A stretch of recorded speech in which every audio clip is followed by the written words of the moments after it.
ফকিন্নির বাচ্চা, তোর সাহস কি করে হয় আমাকে ধাক্কা দিয়ে কাদামাটিতে ফেলে দেওয়ার? সরি আপু, আমি বুঝতে পারি নাই।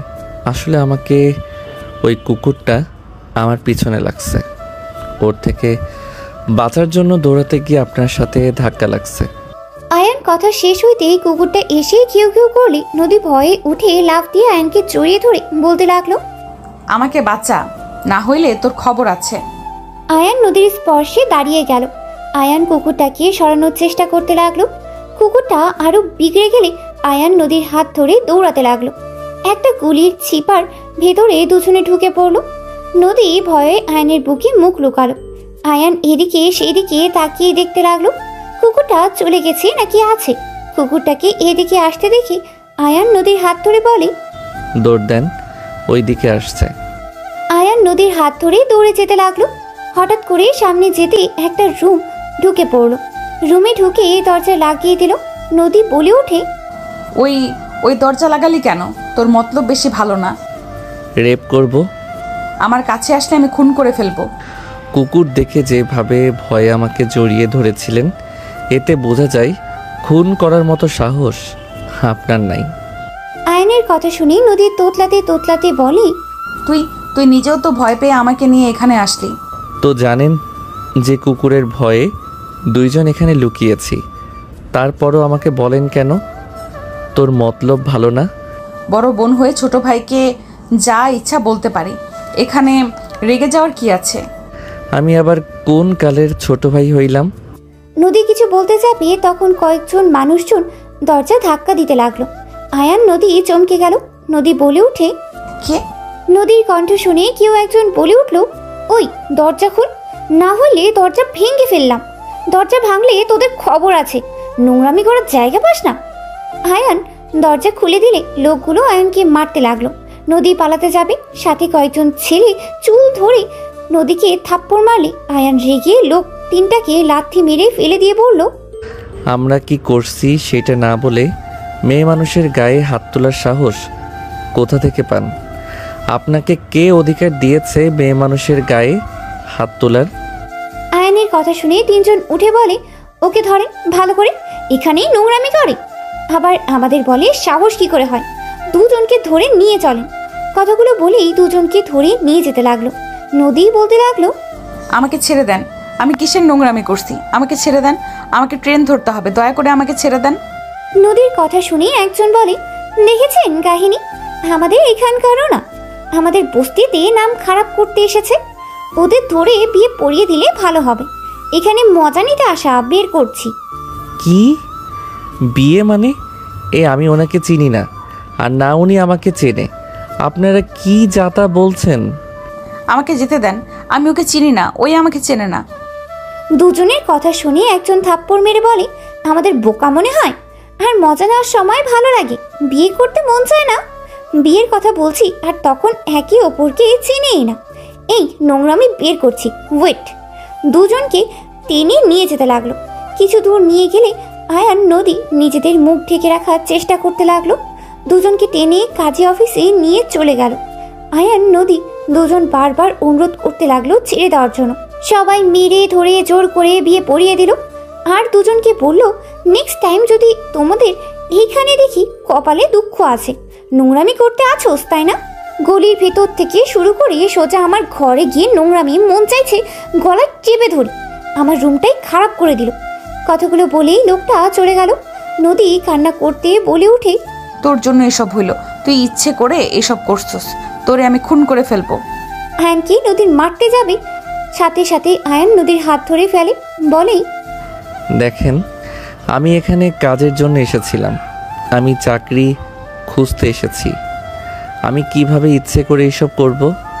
আমার ফ্যামিলি জানলে কতটা কষ্ট পাবে আপনি জানেন? চুপ কর, তুই ইচ্ছে করে করছস, তোর সাথে দেখা হওয়ার পর থেকে যত ঝামেলা হচ্ছে, তুই সব নষ্টের মূল। আজব তো, সব দোষ আমার নিজের।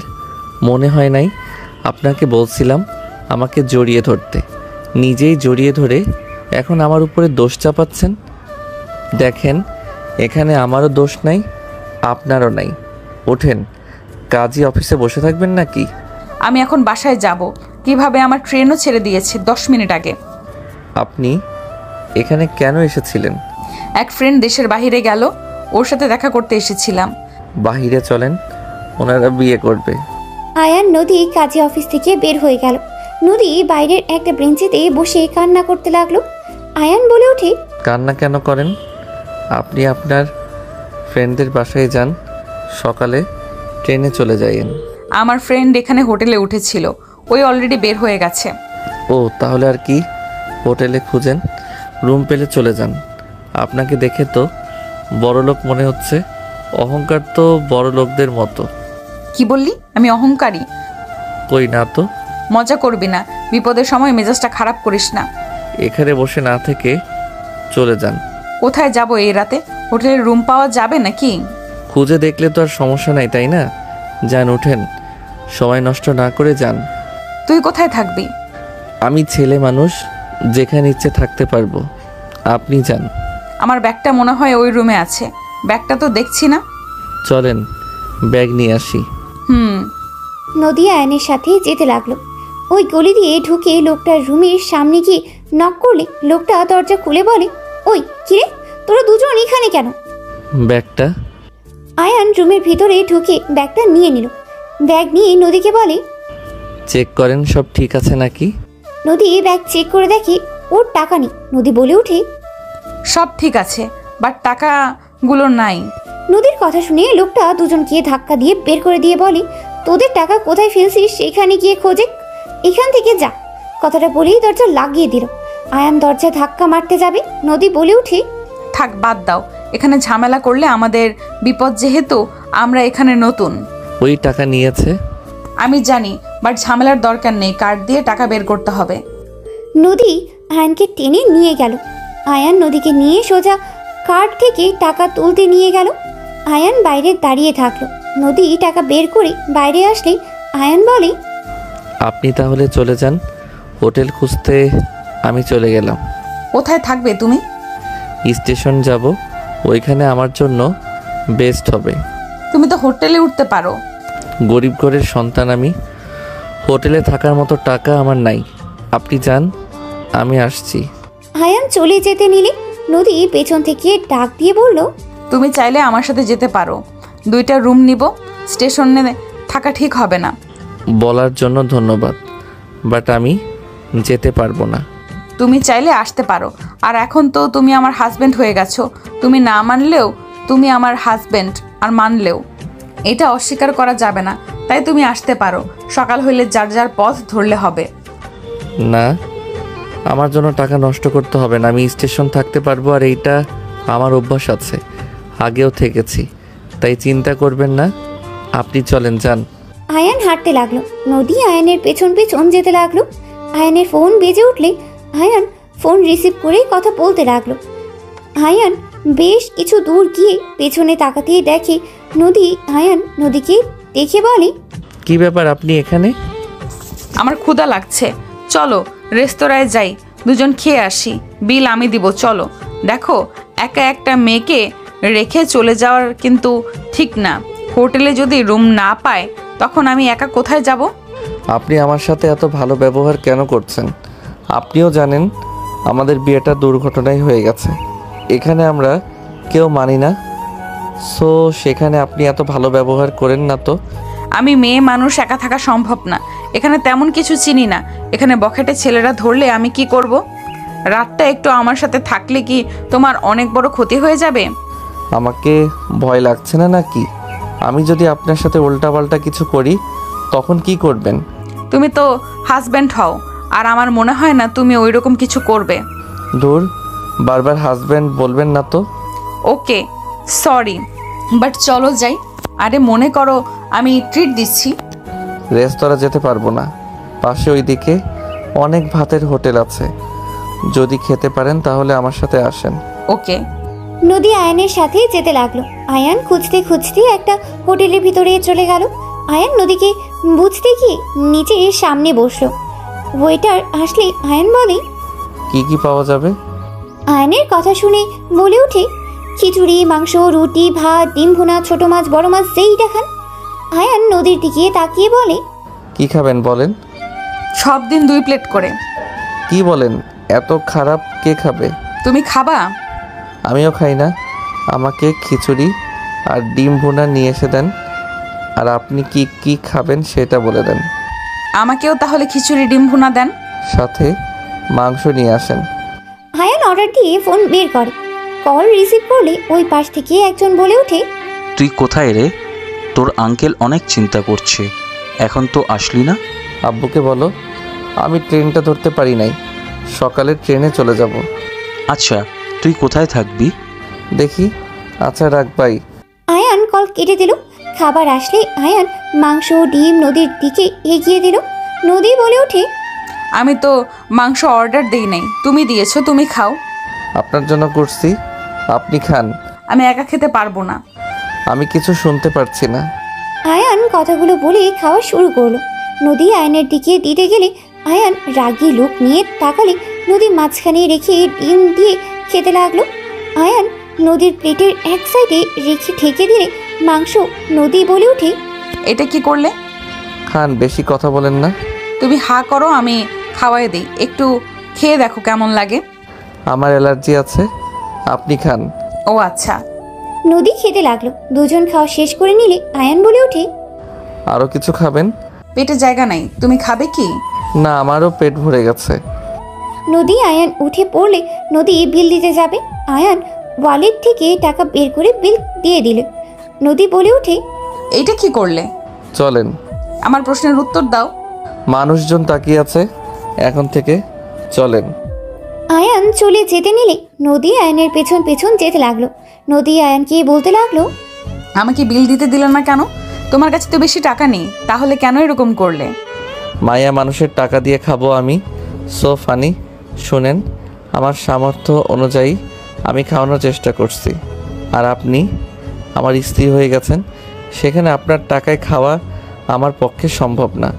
আর আসল কথা, আমি কারো টাকায় খাই না, নিজের ইনকামের ভিতরে সব কিছু করি। তাই এই বিষয় নিয়ে কোনো কথা শুনতে চাই না। স্ত্রী কি পর হয় নাকি যে তাদের কোনো কিছু নেওয়া যাবে না? বিপদে যদি স্ত্রী তার স্বামীর পাশে নাই থাকতে পারে, তাহলে কেমন স্ত্রী হইলাম? আপনি সম্পর্কটা অন্যভাবে নিয়ে যাচ্ছেন। আপনি ভুলে যাইয়েন না, আমাদের এই বিয়ের মধ্যে থাকা সম্ভব না। আজকে রাত পর্যন্ত আপনার সাথে থাকা, সকাল হইলে দুইজন আলাদা পথ। আচ্ছা শুনে দেখি, কম টাকায় কোনো রুম ভাড়া পাওয়া যায় নাকি? আয়ান কম ভাড়ায় হোটেল খুঁজতে লাগলো। কোনো জায়গায় খালি রুম পাইলই না। নদী বলে ওঠে, আমি যেখানে নিয়ে যাই সেখানে যাবে, বেশি কথা বলবে না। আপনি একা থাকেন গা, যান। চলো তো। নদী আয়নের হাত ধরে টেনে দামি হোটেলের সামনে চলে গেল। ভিতরে গিয়ে রুম একটা পেয়ে যায়।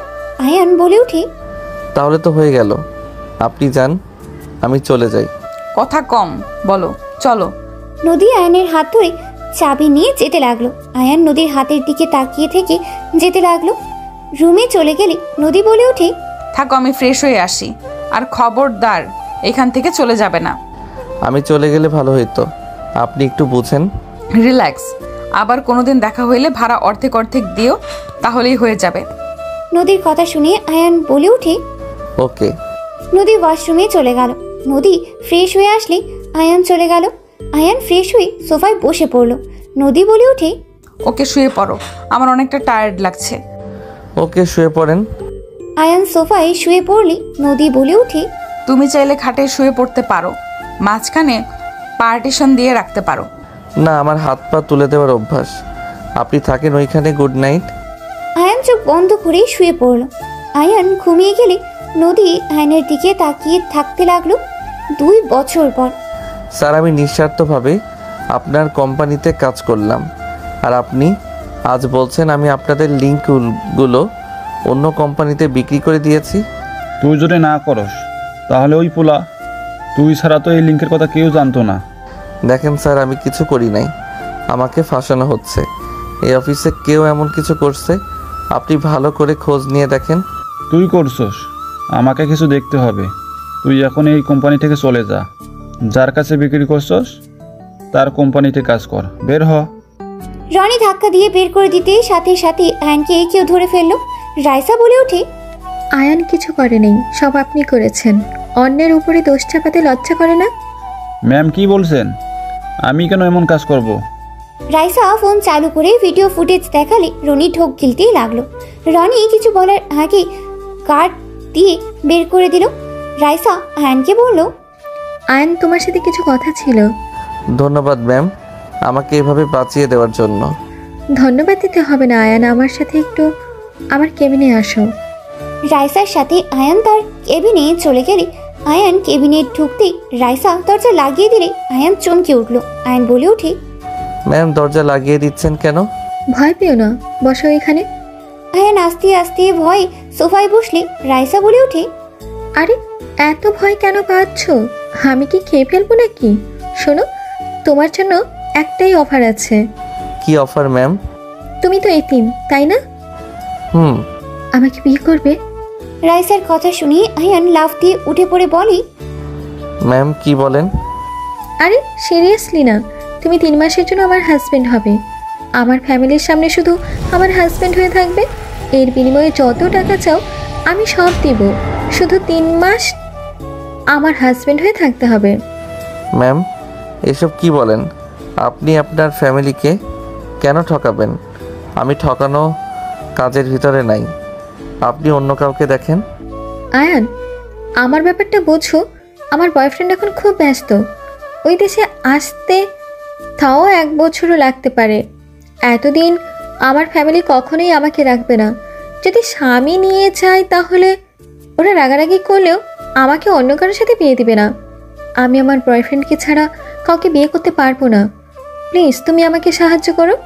ম্যাম ফ্যামিলিকে ঠকানোর মতো জঘন্য কাজ আমি করতে পারবো না, আপনি আমাকে ক্ষমা করে দেন। আপনি অন্য কাউকে দেখেন, আমাকে দয়া করে ছেড়ে দেন। আয়ান, আমার বয়ফ্রেন্ড একমাত্র তোমাকে বিষয় করেছে। ওয়েট, আমি তোমাকে ওর সাথে কথা বলিয়ে দিই, তাহলেই বুঝতে পারবে। রাইসা কল করতে লাগলো। কল রিসিভ করলেই রাইসা বলে ওঠে, জান, তোমাকে যে আমার এক এমপ্লয়ের কথা বলতাম, তুমি যাকে বাঁচাতে আমাকে কাছে ভিডিও ফুটেজ দিলে, তুমি একটু ওর সাথে কথা বলো। ওই ছেলেটা রাজি না। না, ওই রাজি হতে চাচ্ছে না, তুমি এটুকু বোঝাও না। আচ্ছা, ওর সামনে ফোনটা ধরো। রাইসা ফোনটা আয়নের সামনে ধরলে আয়ন সাথে সাথেই ফোন কেটে দিয়ে বলল, ঠিক আছে, আমি আপনার হাজবেন্ড হতে রাজি আছি। রাইসার অবাক হয়ে বলে ওঠে, কি হলো? এটাই তুমি রাফির সাথে কথা না বলে এভাবে কল কেটে দিলে, আর এখন বলছো হাজবেন্ড হতে রাজি আছো? আপনি কি চান আমি আপনার হাজবেন্ড হয়ে যাই নাকি চান না? চাই। তাহলে কবে যাবেন আমাকে জানিয়ে দিয়েন, আমি আমার কাজ করতে গেলাম। তুমি কি রাফিকে চেনো? না, আমি কিভাবে ওনাকে চিনবো? তাও ঠিক। আচ্ছা যাও, সকালে ব্যাগ গুছিয়ে স্টেশন এসেছো, আমি কল দিব। ঠিক আছে। আয়ান চলে গেল। রাইসা রাফিকে কল দিয়েই কথা বলতে লাগলো। সন্ধ্যার দিকে অফিস ছুটি হইলে আয়ান বাসায় চলে গেল। আয়ান বাসায় গিয়ে রান্না করতে লাগলো আর রাকিব সাথে কথা বলতে লাগলো। কথা শেষ হইলে আয়ান রান্না শেষ করে ফ্রেশ হতে চলে গেল। ফ্রেশ হয়ে কিছুক্ষণ ফেসবুকিং করে রাত হইলে খেতে চলে গেল। খাবার খেয়ে ঘুমিয়ে গেল। সকালে রাইসার ফোনের শব্দে ঘুম ভেঙে গেল। আয়ান কল রিসিভ করতে রাইসা বলে ওঠে, আয়ান, কোথায় তুমি? ম্যাম 10 মিনিট লাগবে। তাড়াতাড়ি রেডি হয়ে আসো, 15 মিনিট সময় আছে। Okay ma'am. আয়ান ফোন রেখে তাড়াতাড়ি করে ফ্রেশ হতে চলে গেল। ফ্রেশ হয়ে পোশাক পরিবর্তন করে নিল। তাড়াতাড়ি করে ব্যাগ গুছিয়ে তাড়াতাড়ি করে বাসা থেকে বের হয়ে গেল। আয়ান রিক্সা নিয়ে সোজা স্টেশনে চলে গেল। স্টেশনের সামনে গিয়ে দেখে ট্রেন চলে এসেছে। রাইসা উঠতে যাবে। আয়ান দৌড়ে রাইসার সাথে উঠে পড়ল। রাইসা আয়ানকে দেখে বলল, আসলে তাহলে এতক্ষণ কই ছিলে? আমি তো ভেবেছিলাম তুমি আসবে না। আমি যেহেতু কথা দিয়েছি সেখানে আমি কথা রাখবই। চলো। রাইসার সাথে আয়ান চলে গেল। নিজেদের সিটে বসে পড়ল।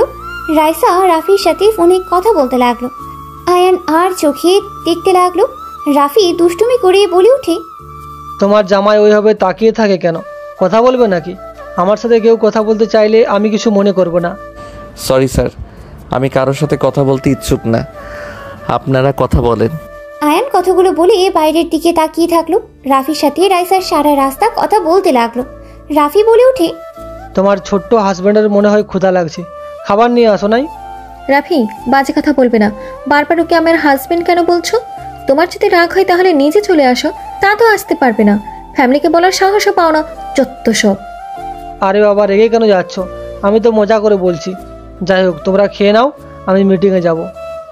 রাফি কল কেটে দিলে রাইসা আয়নের দিকে তাকাতে দেখে আয়ান সামনে বাচ্চা মেয়ের সাথে দুষ্টুমি করছে। রাইসা আয়নের আর বাচ্চা মেয়েটার কাণ্ড দেখে হেসে দিল। রাইসা আয়ানকে বলল, আয়ান, বিরিয়ানি খেয়ে নাও। কিছু খাবো না, পানি হবে কি? হুম। রাইসা পানি দিলে আয়ান পানি খেয়ে বাইরের দিকে তাকালো।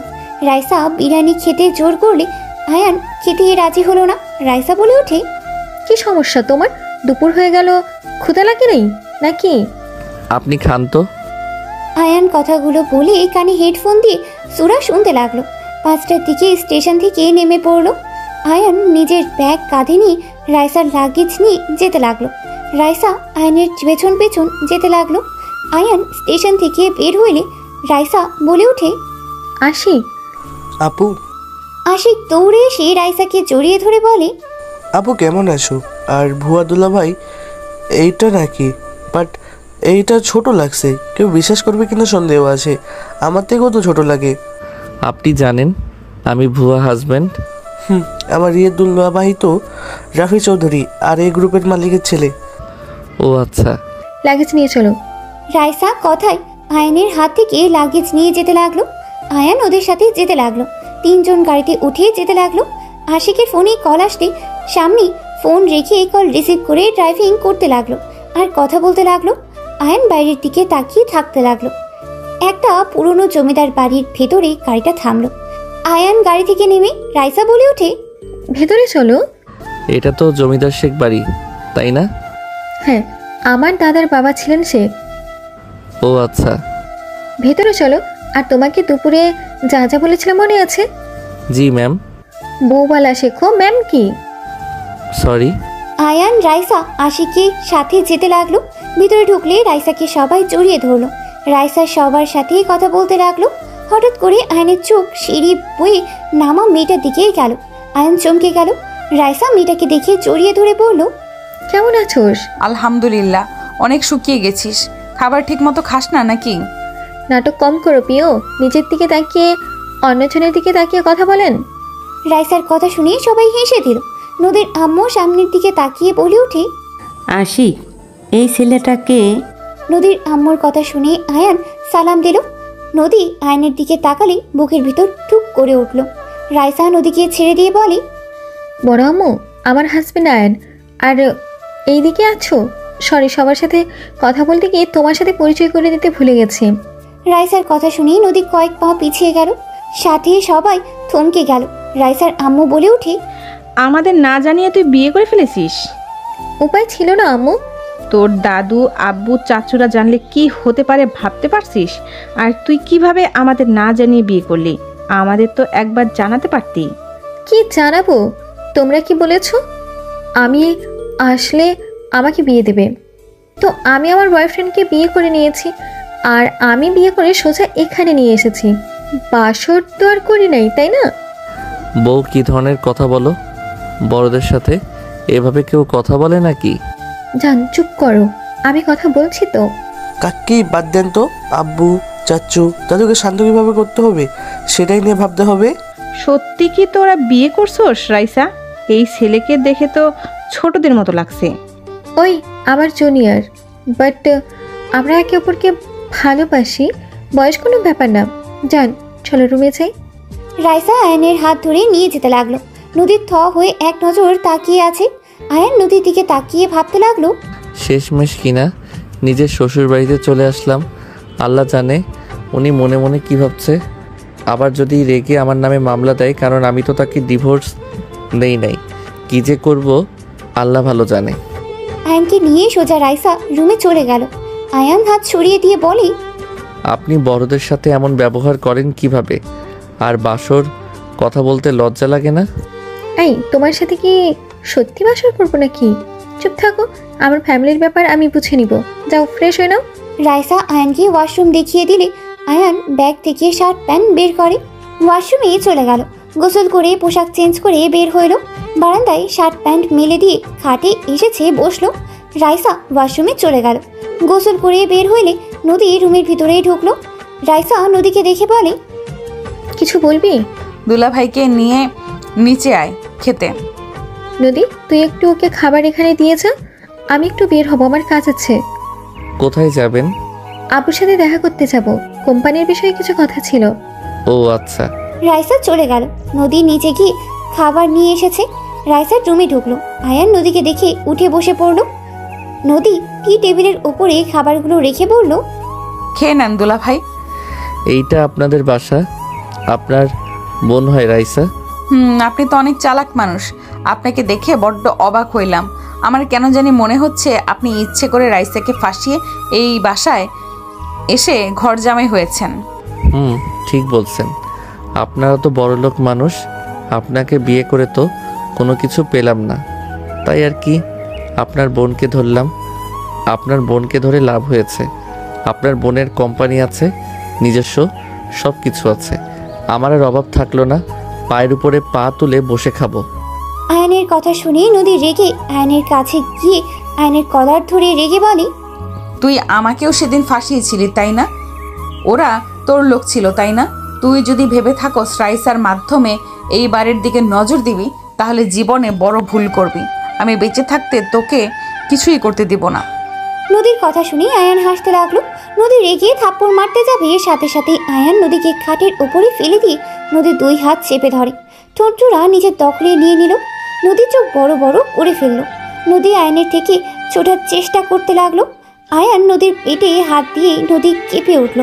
3 মিনিট পর নদীর ঠোঁট ছেড়ে দিলে নদী চোখের পানি গড়িয়ে পড়তে লাগলো। নদী আয়নের 2 গালে থাপ্পড় মারতে লাগলো। নদী কান্না করতে করতে বলতে লাগলো, আমার হাজবেন্ড হয়ে অন্য কাউকে বিয়ে করতে কি বিবেকে বাঁধলো না? তোর টাকা প্রয়োজন হইলে আমাকে বলতে পারতি, তুই অন্য কাউকে কেন বিয়ে করলি? আয়ান নদীর বুকে মাথা দিয়ে 2 হাত খাটের সাথে চেপে ধরে বলে, আমাকে কি ভালোবাসেন নাকি? তোকে কেন ভালোবাসবো? এই জন্য বলে এতদিনে মানুষ চেনা যায় না। এই জন্য বলে একদিনে মানুষ চেনা যায় না। তুই এত খারাপ, সামান্য টাকা সম্পদের জন্য আমার কাজিনকে বিয়ে করে এই বাড়িতে আসলি। তুই সব চেনার পর কেন আমার সাথে যোগাযোগ করলি না? যোগাযোগ করলে তো আমি তোকে ফিরিয়ে দিতাম না। যা টাকা লাগে, যা দরকার আমি তোকে দিতাম।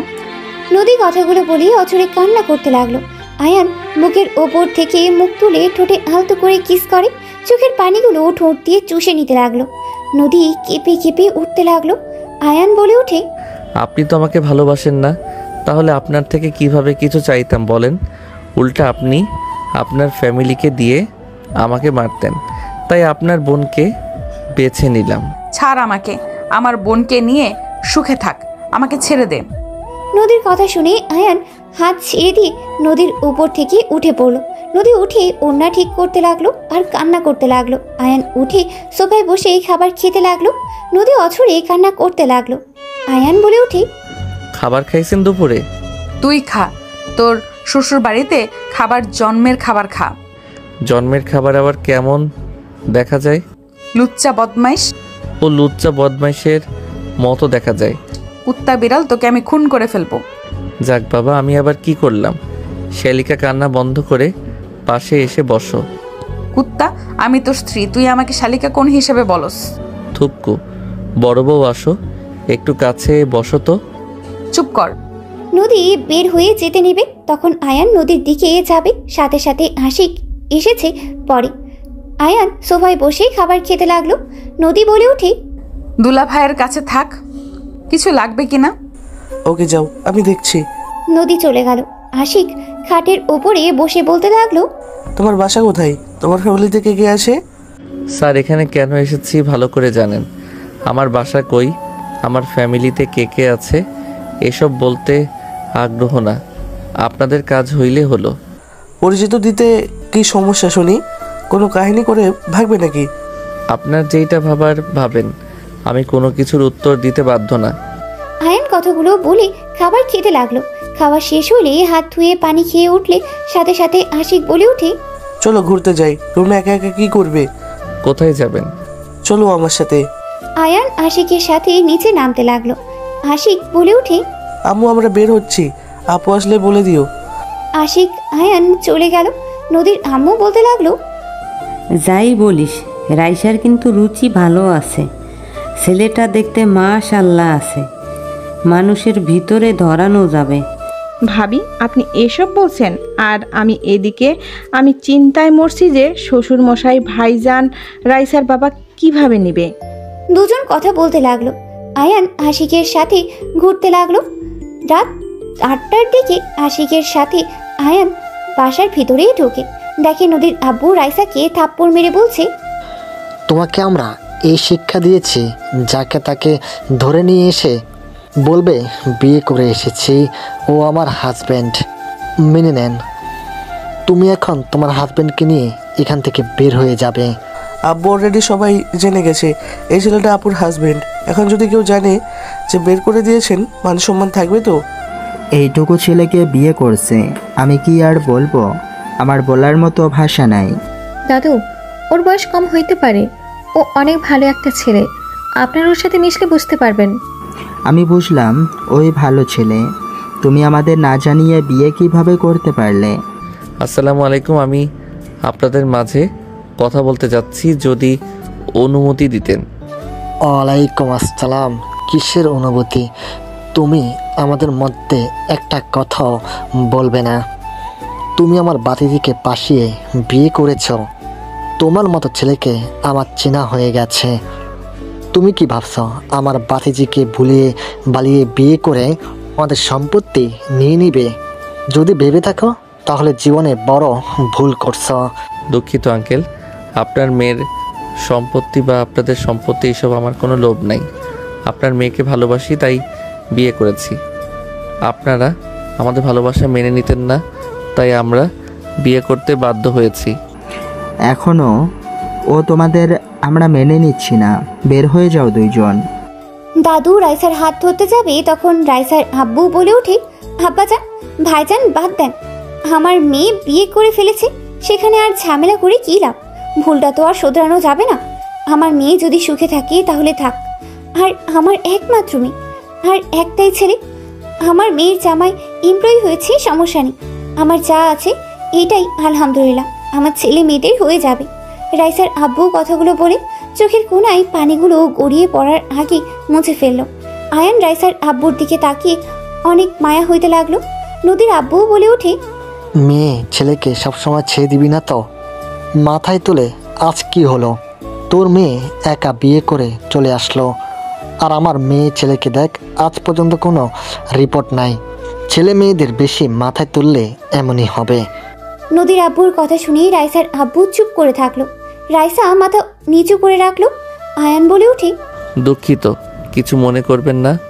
সব সময় চোখে দেখা কানে শোনা সবসময় সঠিক হয় না, আর ছেলে মেয়েদের নিয়ে বেশি গর্ব করা লাগে না। আর কি বলেন যে মাথায় বেশি তুলে ছেলে মেয়ে নষ্ট হয়ে যায়? স্যার, ব্যাপারটা সম্পূর্ণ ভুল।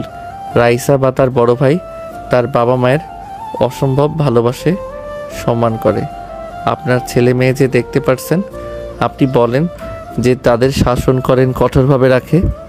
আঙ্কেল, আমি 100% গ্যারান্টি দিয়ে বলতে পারি আপনার ছেলে মেয়েরা আপনাকে মনে মনে বকাঝকা করে, আপনাকে সহ্য হয়তো করতে পারে না, আপনার সামনে হয়তো ভয়ে এক্সপেক্ট করে, বাট মনের ভিতর থেকে এক্সপেক্ট করে না। আয়নের কথা শুনে আশিক নদী রাগী লুক নিয়ে তাকালে আয়নের কথা শুনে বলে, বিয়াদব ছেলে, আমার ছেলে মেয়েদের নিয়ে বাজে কথা বলে আস। তোর সাহস কি করে হয়? আমার সন্তানরা আমাকে ভয় পায়, সম্মানও করে, বুঝতে পারছস? আর রাইসা যদি কাউকে ভালোবাসতো, তোর মতো বিয়াদবকে মতো কাউকে বিয়ে করে আনতো না। সরি আঙ্কেল, আমার কথায় কষ্ট পেয়েছেন, বাট আঙ্কেল আমি যদি বলি এখানে আপনার আর দাদু ভয়ে এমন কাজ করতে বাধ্য হয়েছে, আপনারা তো রাইসার ইচ্ছে কোনো কিছু তো শুনতে চান না। বাড়িতে আসলে আপনাদের পছন্দ করা পাত্রর সাথে বিয়ে দিয়ে দিবেন, এইটা কেমন ব্যবহার হইল বলেন? যার বিয়ে সেই রাজি কিনা ওইটা জানার দরকার নাই, যাকে ভালোবাসে তার সম্পর্কে খোঁজ খবর নিয়ে যে দেখবেন ছেলেটা আসলে ভালো নাকি খারাপ, ওইটা তো দেখবেন না। দেখবেন শুধু ছেলেটা টাকা আছে নাকি হাই লেভেল বংশ হইতে হবে। এত টাকা টাকা করে কি হবে আঙ্কেল, যদি ভালোবাসাটা না থাকে? আয়নের কথা শুনে রাইসার আব্বু বেশ ভালো লাগলো। নদীর আব্বু রেগে বলে ওঠে, তুই কি বলতে চাস? হ্যাঁ, আমরা আমাদের সন্তানের ভালো চাই না, খারাপ চাই না কি? আঙ্কেল, আমি সেইটা বুঝাই নাই। আসলে সমস্যা কি জানেন, মাঝে মাঝে বাবা মায়েরা সন্তানের ভালো করতে গিয়ে সন্তানের খারাপ ভবিষ্যৎটা খারাপ করে দেয়। আঙ্কেল, সবসময় টাকার পিছনে ছুটবেন না। মানুষ ব্যবহার দেখবে, মেয়ে ভালো দেখবে কিনা সেটা দেখবে। এখন অনেক টাকাওয়ালা বাট নেশাখোর বা সব মেয়ের প্রতি আসক্ত বা ব্যবহার নিকৃষ্ট বউকে সম্মান করতে জানেন না, এমন ছেলে দেখে বিয়ে দিয়ে জীবন নষ্ট করার কোনো মানে হয় না। তাই না? তা তুই অনেক ভালো ছেলে, এটা বোঝাতে চাচ্ছিস নাকি? তোর মতো দুই পয়সার ছেলের সাথে নিজের মেয়েকে বিয়ে দিব নাকি? আমি বলি নাই আমি ভালো। আয়ান আর কিছু বলার আগে রাইসা বলে ওঠে, আয়ন চুপ করবি প্লিজ, অনেক জ্ঞান দিয়েছো, দয়া করে চুপ করো। রাইসার কথা শুনে আয়ান চুপ হয়ে গেল। নদীর আব্বু রেগে বলে ওঠে, আব্বা, আপনি তাকিয়ে কি দেখছেন? আপনার ছেলেকে এতটুকু ছেলে এসে অপমান করছে আর আপনি চুপচাপ শুনে যাচ্ছেন, কেউ কোনো প্রতিবাদ করছেন না। ছেলেটা ছোট হইলেও আসলে অনেক কিছু ঠিক বলছে। আব্বু, তুমি ওদিকে টানছ। আচ্ছা বাদ দে, মেজো যেহেতু মেনে নিয়েছে সেখানে আমার কথা বলে কি লাভ? রাইসা, ওকে নিয়ে রুমে যাও। রাইসা আয়ানকে ইশারা করলে আয়ান রাইসার সাথে যেতে লাগলো। নদী আয়নের দিকে তাকিয়ে আছে। আয়ান নদীর দিকে তাকিয়ে চোখ টিপ মারলে নদীর রাগে গজগজ করতে লাগলো। নদীর আব্বু রেগে চলে গেল। নদীর আম্মু বলে ওঠে, বাবা, এইটুকু ছেলে না কত বড় বড় কথা। এখনকার ছেলেমেয়েরা অনেক পাকনা। আয়ান ছোট হলেও কথাগুলো কিন্তু সঠিক বলেছে। পাকনামি করা লাগবে না তোর, যা এখান থেকে। রাইসার আব্বু চলে গেল। দাদুও নিজের রুমে চলে গেল। আয়ান রাইসার সাথে রুমে গেলে রাইসা রেগে ধমকে সুরে বলে ওঠে, এই তোমাকে আমি এইসব শিখিয়েছি? বড় আব্বুর সাথে যে তর্ক করলে মেরে হাড্ডি ভেঙে দিত। আব্বু চুপ করেছিল জন্য কিছু করলো না। আব্বু যদি কিছু বলতো আমাদের বিরুদ্ধে গেলে মেরে বের করে দিত। Sorry ma'am. রাইসার ফোন বেজে উঠলে রাইসার বারান্দায় চলে যায়। আয়ান খাটের উপরে বসে চিন্তিত হয়ে বসে থাকলো। আয়ান মনে মনে ভাবতে লাগলো, আমি কি কাজটা ঠিক করছি? লোকটার চোখে আমি স্পষ্ট কষ্টের ছাপ দেখলাম। উনি হয়তো কল্পনাও করতে পারছে না তার মেয়ে এমন একটা কাজ করতে পারে। আমি কি ওনাকে সব সত্যিটা বলে দিব? না থাক, সত্যিটা বলে দিলে অন্য ঝামেলা হয়ে যাবে। আয়ান কথাগুলো ভাবতে লাগলো। 10টার দিকে রাইসাদের ডাকলে আয়ান রাইসা দুজন নিচে চলে গেল। আয়ান সবার সাথে ডাইনিং টেবিলে বসতে যাবে, তখনই নদীর আব্বু এসে বললেই, সামান্য একজন এমপ্লয়ি হয়ে বসদের সাথে খেতে বসতে চায় কোন সাহসে? এই ছেলে, নিচে গিয়ে বসো। Sorry sir. শফিক, চুপ কর তো। আয়ান, তুমি বসো আমাদের সাথে। ও যদি আমাদের সাথে খায়, আমি খাওয়ার বাদ দিয়ে উঠে যাব। নদীর আব্বুর কথা শুনেই কিছু বলবে, তখন আয়ান বলে ওঠে, স্যার আপনি থাকেন, সমস্যা নাই, আমি নিচে বসছি। আয়ান এক সাইডে গিয়ে ফ্লোরে বসলে নদী আয়ানের পাশে গিয়ে বসলো। আশিকও চলে গেল। রাইসাও আশিকের পাশে বসে পড়লো। নদীর আব্বু রেগে বলে ওঠে, কিরে, তোরা ওখানে বসলি কেন? আম্মু, কাকি, আমাদের এখানে খাইতে দেন। আপনারা আমার সাথে কেন বসছেন? আমি গরিব ঘরের সন্তান, আপনারা যান। আমার সাথে বসা আপনার জন্য ঠিক না। তুমিও মানুষ, আমরাও। ওয়েট, আমি নিয়ে আসি। আশিক নদী উঠে খাবার নিয়ে আসতে গেলে নদীর আব্বু রেগে নদীর গালে থাপ্পড় মারতে গেলে আশিক সামনে দাঁড়ালে ওর গালে গিয়ে থাপ্পড়টা পড়লো। দাদু রেগে বলে ওঠে, আমার দাদু ভাইদের গায়ে হাত তোলার সাহস তোকে কে দিল? ওদের মতো থাকতে ওদের দে সব কিছু জোর করে চাপিয়ে দেওয়ার চেষ্টা করিস না। আব্বাজান, প্লিজ, আপনি আমাদের মধ্যে নাক গলাবেন না। একজন তো ধরে নিয়ে এসেছে বস্তির টোকাইকে, আবার এটা যে কি করবে সেটাই ভেবে পাচ্ছি না আমি। এত বড় সাহস, আমাকে বলস আমি নাক গলাই? দাদু নদীর আব্বুর কথা সহ্য করতে না পেরে বুকে ব্যথা উঠে গেল। আয়ান দৌড়ে গিয়ে দাদুকে ধরে ফেললো। নদী দাদুকে ধরে বলতে লাগলো, দাদু কি হলো? আপনার অনেক ব্যথা করছে, আপনি শান্ত হন। আব্বু, আপনি এইটা কি করলেন? আপনি জানেন দাদুকে রাগানো যাবে না, তারপরও আপনি সেই কাজটাই করলেন। নদীর আব্বু থমকে গেল। তাড়াতাড়ি করে দাদুকে ধরতেই রাইসার আব্বু হাত সরিয়ে দিলে আয়ান দাদুকে কোলে তুলে নিয়ে বলে, ওনাকে হসপিটালে নিয়ে যেতে হবে, এভাবে এখানে রাখা যাবে না। আশিক আয়ানের সাথে ধরে নিয়ে যেতে লাগলো। আয়ান আশিকের পেছন পেছন সবাই যেতে লাগলো। নদীর আব্বু চোখ দিয়ে পানি পড়তে লাগলো। আয়ান গাড়িতে তুলে দিল। নদী রাইসা ওর দাদুকে ধরে কান্না করতে লাগলো। আয়ান ড্রাইভারের কাছ থেকে চাবি নিয়ে ড্রাইভিং করতে লাগলো। আশিক আয়ানকে রাস্তা চিনিয়ে দিতে লাগলো। আয়ান হসপিটালের সামনে গিয়ে থামিয়ে তাড়াতাড়ি করে আশিকের সাহায্য নিয়ে দাদুকে নিয়ে হসপিটালে চলে গেল। নার্স এসেছে, দাদুকে নিয়ে চলে গেল। নদী রাইসা কান্না করতে লাগলো। আয়ান নদী রাইসাকে বসিয়ে দিয়ে বলতে লাগলো, দুইজন কান্না থামান, কিছু হবে না, আল্লাহর কাছে দোয়া করেন। আর এইভাবে কেউ কান্না করে নাকি? কান্না থামান তো। দাদুর কিছু হয়ে গেলে আমি কার সাথে আবদার করব? কে আমাকে বুঝবে, ভালোবাসবে? আমার কিছু হলে কে আগে এসেছে পাশে দাঁড়াবে? ওনার কিছু হবে না, আল্লাহর কাছে দোয়া করলে তো পারেন। আয়ন, তুমি চুপ করবে? আমাদের কষ্ট তুমি কি বুঝবে? তুমি তো এতিমখানায় বড় হয়েছো। তোমার ফ্যামিলি থাকলে আমাদের ভেতরে কারো কিছু হলে বুঝতে। রাইসার কথা শুনে আয়ানের বুকের ভেতরে ঠুক করে উঠল। আয়ান চুপ হয়ে গেল। আয়ান উঠে দাঁড়িয়ে দাদুর কেবিনের দিকে তাকিয়ে থাকলো। আশিক ডাক্তার ডেকে নিয়ে আসলে ডাক্তার চলে গেল দাদুকে দেখতে। সবাই হসপিটালে চলে আসলো। কয়েক ঘন্টা পর ডাক্তার বের হইলে সবাই ডাক্তারের কাছে এগিয়ে গেল। ডাক্তার বলে ওঠে, রোগীর আপাতত ঠিক আছে। আপনাদের তো বলে দেওয়া হয়েছিল রোগীকে হার্ট না করা। ওনাকে কোনো চিন্তা ভাবনা রাগানো যাবে না, ওনার খেয়াল রাখতে হবে। পরের বার এই অবস্থা হইলেই বাঁচানো সম্ভব হবে না। ডাক্তার আর কিছু কথা বলেই চলে গেল। নার্স মেডিসিন লিস্ট দিলে আয়ান বলে ওঠে, আমার কাছে দিন, আমি নিয়ে আসছি। আয়ান লিস্ট নিয়ে চলে গেল। ফার্মেসিতে গিয়ে মেডিসিনগুলো কিনে হসপিটালে চলে আসলো। আয়ান মেডিসিনগুলো দিলে নার্স হাতে দাদুর কাছে চলে গেল। 5 দিন পর দাদুকে হসপিটাল থেকে বাসায় নিয়ে আসা হয়েছে। দাদু খাটে শুয়ে থেকে কিছু ভাবছে। আয়ান বলে উঠল, দাদু আসবো। দাদু ইশারা করলে আয়ান ভিতরে গিয়ে দাদুর পাশে চেয়ার টেনে বসে বলল, কি ব্যাপার দাদু, দাদিমাকে মিস করেন নাকি? তুমি কিভাবে বুঝলে? ওই তো আপনার বুকের ভিতর থেকে শব্দ হচ্ছে, উনি বলল, সেটা শুনে বললাম।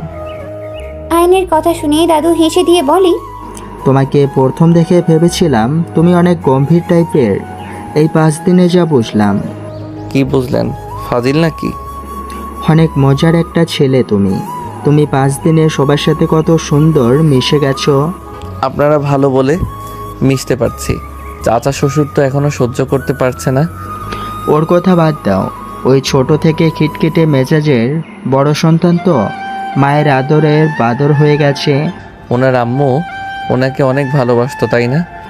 হ্যাঁ, ওর আম্মু ওদের অনেক ভালোবাসতো। আমি বাবা হয়ে ওদের কখনোই সময় দিতে পারি নাই, ওদের মনে জায়গা নিতে পারি নাই। ওদের মা যখন আমাদের ছেড়ে চলে গেল তখন থেকে ওরা আমাকে অপছন্দ করা শুরু করে দেয়। ওরা বুঝতে না দিলেও আমি ঠিকই বুঝতে পারি। দাদিমা কি হয়েছিল? আমার ছোট সন্তানের সাথে এই বাড়ি থেকে বের হয়ে গেছিল। সেই যে চলে গেছে, আর কোনোদিন তার দেখা পাই নাই। অনেক খোঁজ নিয়েছি, কিন্তু কোথায় থাকে এটাও বের করতে পারি নাই। 20 বছর আগে একবার পত্রিকার কাগজে তাকে দেখেছিলাম। বিজনেসম্যান নাম্বার 1 হিসাবে পরিচয় পেয়েছে।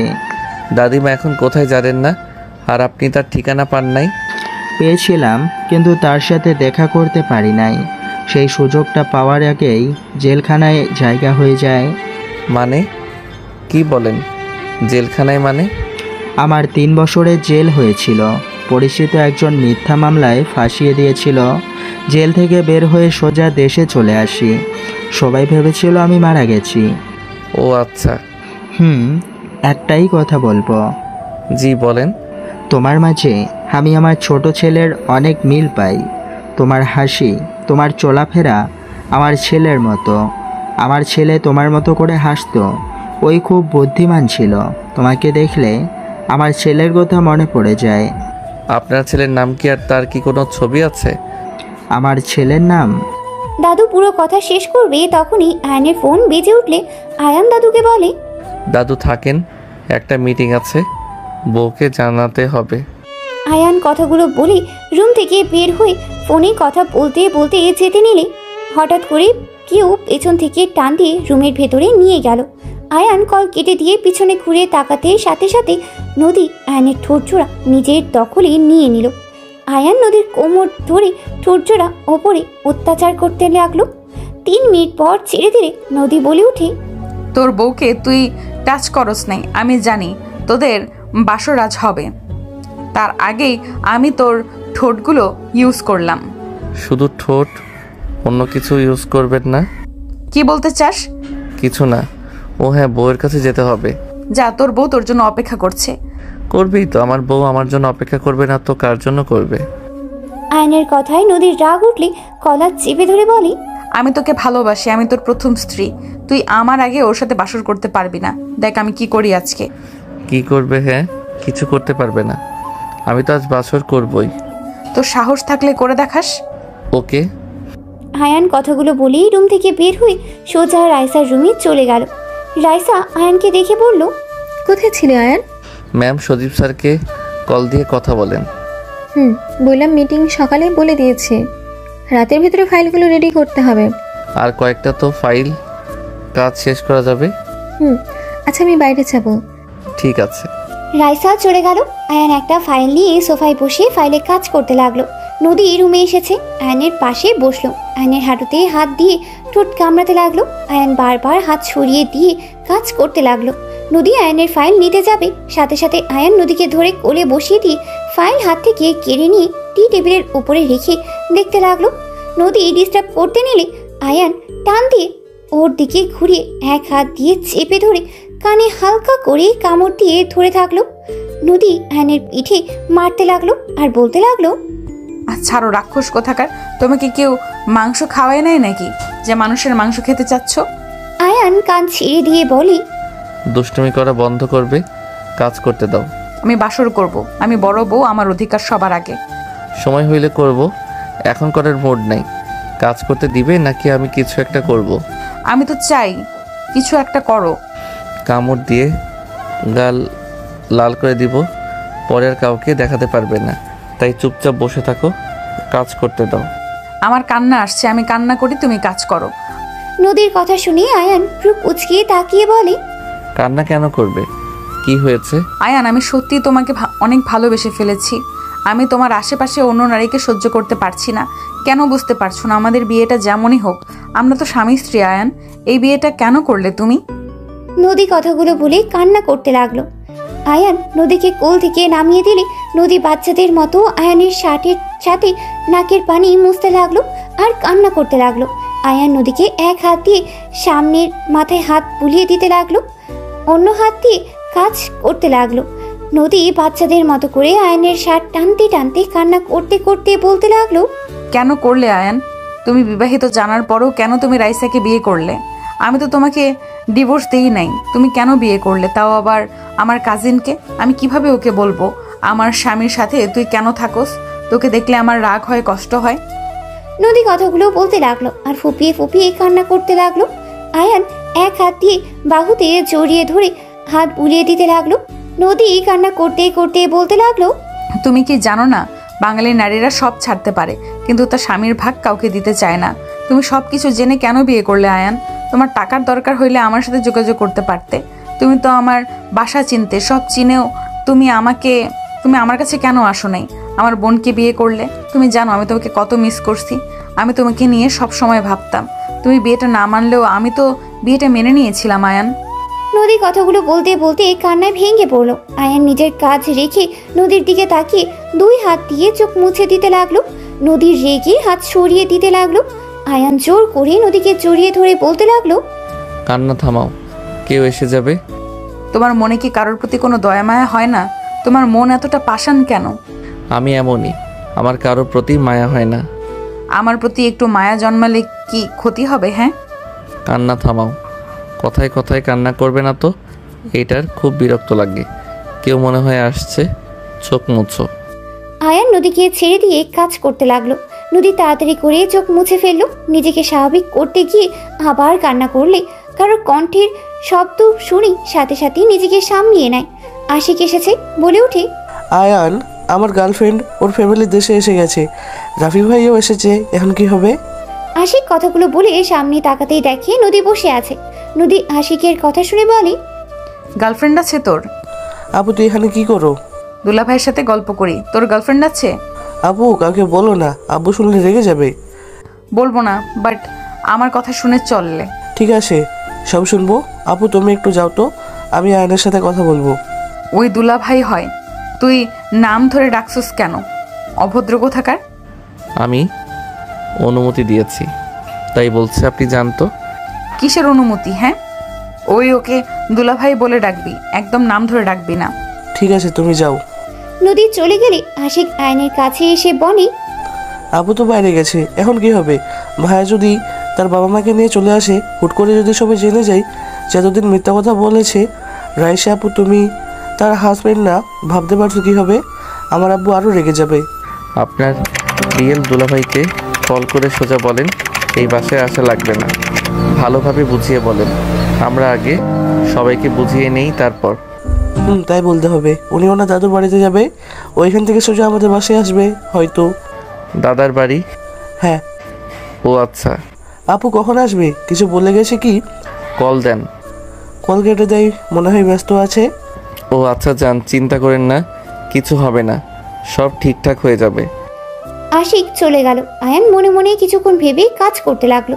রাত 10টায় রাইসা রুমে আসলে আয়ানকে বলল, আয়ান, আশিকে থেকে কিছু শুনেছো? হ্যাঁ, আপনার বয়ফ্রেন্ড এখানে আসবে ফ্যামিলি নিয়ে। 3 দিন সময় আছে। ওই এখনো বলেনি, বাট ওরা ঘুরতে দেশে এসেছে। 3 দিনের ভেতরে রাফি ওর ফ্যামিলিকে জানিয়ে দিয়ে চলে আসবে। এখন আমাদের কাজ হলো যে কোনোভাবে হোক সবাইকে বুঝিয়ে বলতে হবে আমরা কেন এমন করেছি। আচ্ছা, 3 দিন সময় আছে, এর ভিতরে সব ঠিক করে নেওয়া যাবে। আর আপনি তো বলেছিলেন কাজের চাপে দেশে আসতে পারছেন না, তাহলে হঠাৎ করে দেশে কেন আসলো? আমি জানি না, শুধু বলো দেশে আসবে, 3 দিন পর আমাদের এখানে আসবে। আমার মাথায় কিছু কাজ করছে না, ওর মাথায় যে কি ঢুকে আছে কে জানে। ও আচ্ছা। রাইসা কিছু বলবে তখনই রুমি নদী ভিতরে ঢুকে বলে, রাইসা। হ্যাঁ বল। আজকে আমি তোর সাথে ঘুমাবো, অনেকদিন ধরে দুই বোন একসাথে থাকি না, গল্প করা হয় না। রাইসা নদীর কথা শুনে চমকে গেল, ঢোক গিলতে লাগলো। আয়ান মনে মনে ভাবতে লাগলো, পাগলি বউ আমার, ভেবেছে আমি ম্যামের সাথে বাসর করব। পাগলি তো জানে না আমাদের বিয়ে হয় নাই, আর তো বাসর দূরের কথা। ইয়া মানে? নদী, আমাদের তো অনেক কাজ, আগামীকাল একসাথে গল্প করব। বুঝছি, জামাই পেয়ে বোনদের ভুলে গেছিস। আমি যে তোর বোনের থেকেও বেশি কিছু, এইটা তুই ভুলে গেছিস। এখন তোর স্বামী সব, তাই না? আরে নদী, তা না, তুই ভুল বসছিস। দেখ, সত্যি আমাদের অনেক কাজ আছে। রাইসার কথা শুনে নদী মনে মনে ভাবতে লাগলো, কি কাজ আছে আমি ভালো করে জানি। আমার জামাইয়ের সাথে বাসর করাবো ভালো করে, যেইভাবেই হোক এই রুমে থাকতেই হবে, না হলে ওদের মাঝে না না, এটা হতে পারে না। নদী কথাগুলো ভেবে বলে ওঠে, আমি কিছু জানি না, আমি এখানে থাকবো, তোর সাথে ঘুমাবো, এটাই আমার শেষ কথা।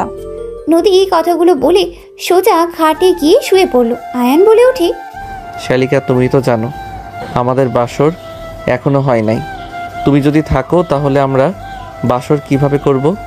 আয়ানের কথা শুনে রাইসা রাগী লুক নিয়ে তাকালে আয়ান চোখ টিপ দিলে রাইসা কিছু বলল না। নদী বলে ওঠে, দেখুন দুলা ভাই, আমার বোনকে আমি অনেক ভালোবাসি। আমি এতদিন দেশে ছিলাম না, রাইসাও নিজের অফিসের জন্য ব্যস্ত ছিল। দুই বোন অনেক দিন ধরে একসাথে থাকি না, বাসর পরে করেন। বউ তো আর পালিয়ে যাচ্ছে না। আমার অনেক মনে পড়ছে রাইসাকে। আমি এখন এখান থেকে যাব না। আপনি আমার বউকে আমার থেকে দূরে রাখতে পারেন না। আইন বাদ দাও, নদী বয়সে শুধু বড় হয়েছে, এখনো বাচ্চাদের মতো আছে। আর আসলে আমরা দু বোন অনেক দিন ধরে একসাথে থাকি না। আজকে তুমি সোফায় ঘুমাও, আমি আর নদী একসাথে ঘুমাবো। বউ, তুমি শুধু তোমার বোনের কথা ভাবলে, আমার কথা তো একটু ভাবো না। রাইসা চোখ পাকালে আয়ান ইশারা করলে রাইসা বলে ওঠে, এতদিন ধৈর্য ধরেছ, আজকে রাত তো ধৈর্য ধরো। রাইসা আমার কাছে আয়, তোর জামাইয়ের কাছে অনেক গেছস। নদী রাইসাকে খাটে বসিয়ে রাইসার কোলে বসে আয়ানের দিকে তাকিয়ে ভিলেনের মতো হাসি দিলে আয়ান হাসতে শুরু করে দিল। রাইসা ভ্রু কুচকিয়ে তাকালে আয়ান বলে ওঠে, বউ, আমার জায়গায় তুমি শালিকাকে কেন দিচ্ছ? কাজ করো। ঠিক আছে। রাইসা নদীর মাথায় হাত বুলিয়ে দিয়ে ঘুম পাড়িয়ে দিল। রাইসা আয়ানকে বলে, এই তুমি এত বেশি কথা বলে কেন? রাগ তুলবে না বলে দিলাম, ভুলেছেও না। তুমি কিন্তু আমার ফেক হাজবেন্ড, জামাইয়ের মতো ব্যবহার করবে না একদম। ম্যাম, আপনার যে বোন, উনি সন্দেহ করতো তাই আমি একটু বাজে কথা বলছি। আমি আপনার জন্য তো বললাম। ভালো হয়েছে, মনোযোগ দাও। আয়ান চুপচাপ কাজ করতে লাগলো, রাইসা ল্যাপটপ নিয়ে কাজ করতে লাগলো। সারা রাত দুইজন কাজ করতেই লাগলো। 4টার দিকে দুজন ঘুমিয়ে গেল। সকালে নদী ঘুম ভাঙলে দেখে রাইসা ওকে জড়িয়ে ধরে ঘুমিয়ে আছে। নদী রাইসার হাত সরিয়ে দিয়ে আয়নের দিকে তাকিয়ে দেখে আয়ান সোফায় ঘুমিয়ে আছে।